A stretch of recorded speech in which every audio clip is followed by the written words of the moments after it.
So, I wanted to make an update on this video and fix some of the things I got wrong in it, and add on to some of the things I may have forgotten to mention in it. So, my Sonic Racing Crossworlds video was, I'll admit, a bit one-sided, but for good reason. Despite the many arguments against my points in that video, I will die on this hill that Mario Kart World is soulless garbage. This time, I have a lot more evidence backing up my points and hopefully correcting some of the amateur mistakes I made. So, in that video, I made the grave mistake of getting the price of the Nintendo Switch 2 wrong in the segment about Crossworlds not being locked behind a console. And many people took that to the comments as a gotcha moment, as if me getting the price wrong debunks my entire point. This time, I want to make it clear that the base price of the Nintendo Switch 2 is $450, and the bundle that includes both the Switch 2 and Mario Kart World is $500. The thing is, my point still stands about Sonic Racing Crossworlds being the better option because of the fact it's not locked behind a console. Another thing is, since Sonic Racing Crossworlds is available on other platforms, including the Switch 2, it means you don't have to worry about your console getting bricked because you sneeze the wrong way or you breathe too loudly, which is a big thing Switch 2 users are complaining about.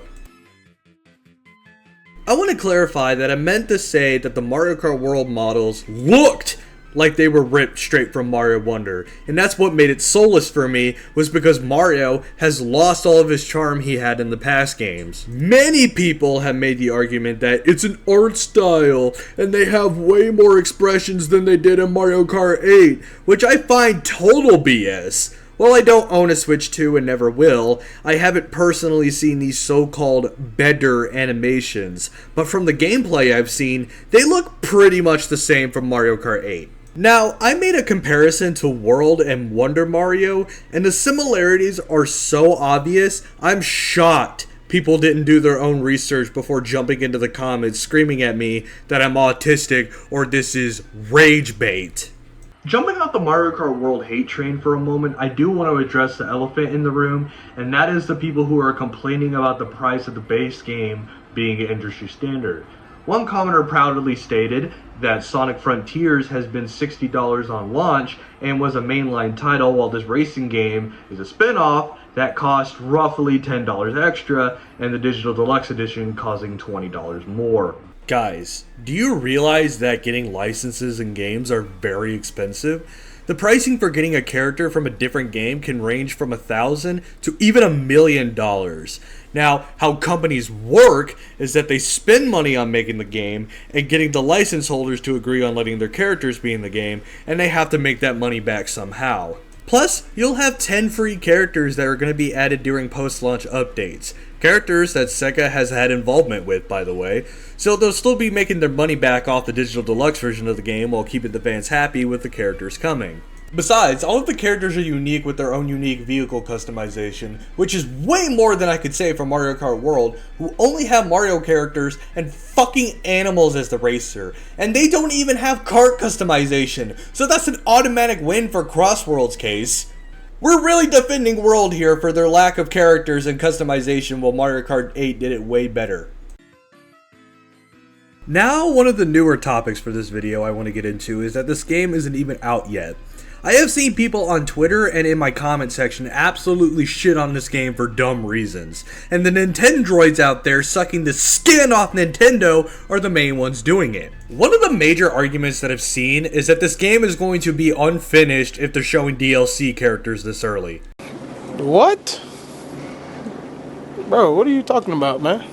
Do none of you know how building hype works? Truly, this is by far one of the dumbest arguments I have ever heard of in my life, and I'm in the FNAF community, and there are some dumb things in there. Keep in mind, this game comes out on September 25th of this year. Don't you think the game would be in a finished state if they're taking that long to release it? If you want further proof, the game was announced all the way into February of this year, and the beta released on the same month on the 21st to the 23rd. We are in August right now. If the game was going to truly be unfinished, why the fuck would A, they release the beta anyway, and B, take until September to release? They're probably showing off DLC because the game is pretty much in a finished state to have DLC shown off. Not because Sega is greedy and trying to make a quick buck through an unfinished buggy mess. They're clearly taking their time with this game if the dates have anything to say at all. And before anyone addresses it in the comments, I will get it out of the way now. Yes, I am aware now that Sega has made some bad business practices with certain things like locking an entire level out of the remake of Persona 3 and locking New Game Plus behind paid DLC and Infinite Wealth, which, yeah, is pretty scummy.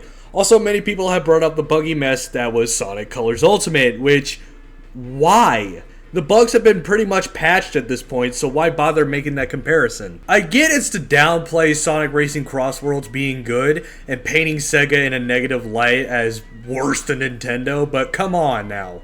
Well, that's going to be it for this video, guys. I hope you enjoyed, and I hope I fixed some of the problems that you had with the other video. And, yeah, be sure to comment down your opinions on Sonic Racing Cross Worlds and whatever y'all want to talk about, but please keep it civil. And, yeah, stay awesome, guys.